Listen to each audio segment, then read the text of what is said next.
Bonjour à tous. Toujours dans le cadre de la formation réanimation Covid positif, nous verrons un cours pratique également sur l'extubation du patient Covid positif. Alors, indication, cette extubation sera réalisée soit en réanimation ou encore en salle d'opération. Bien sûr, après vérification que tous les critères d'extubation sont réunis.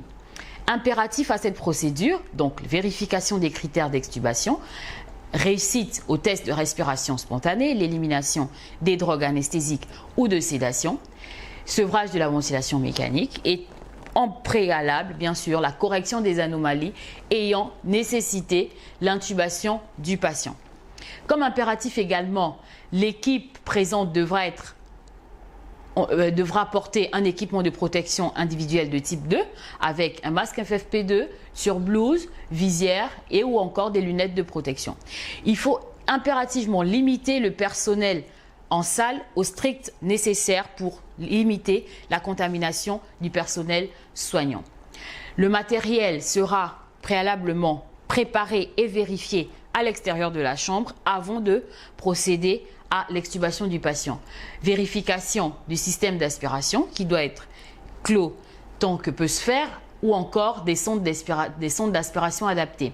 La présence de glands, de compresses, d'un masque chirurgical et surtout d'un masque à oxygène selon l'oxygénoréquérence du patient et un dispositif d'oxygénation et des équipements de protection individuelle de type 2 pour toute l'équipe présente.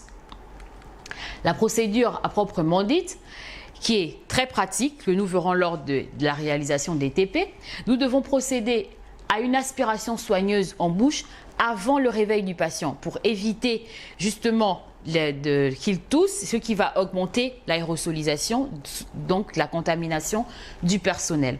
Après aspiration, nous procéderons à un changement des gants, une friction hydroalcoolique et pendant la procédure, le patient reste sous respirateur. Nous ne procéderons pas à une extubation avec le respirateur débranché. Non, le patient reste sous respirateur. Un masque à oxygène sera prépositionné sur le cou du patient avec un masque chirurgical au-dessus.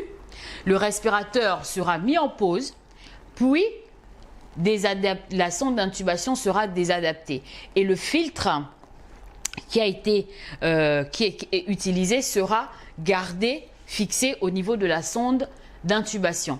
Il faut noter également que chez le patient Covid positif, nous ne faisons pas d'extubation en pression positive. Donc, nous ne réaliserons pas d'extubation en aspiration. Non, nous procédons à l'aspiration avant le réveil. Ensuite, retrait de la sonde d'intubation et le masque à oxygène sera immédiatement réajusté au niveau de la bouche du patient. C'est la raison pour laquelle il faut préalablement le positionner.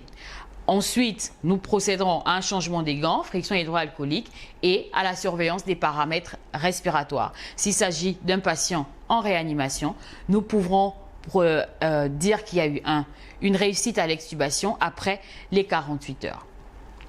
La procédure pour l'extubation d'un patient Covid positif répond également à certaines précautions afin d'éviter le risque d'aérosolisation qui va augmenter la contamination du personnel soignant.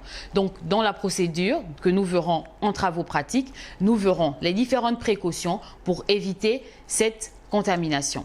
Merci.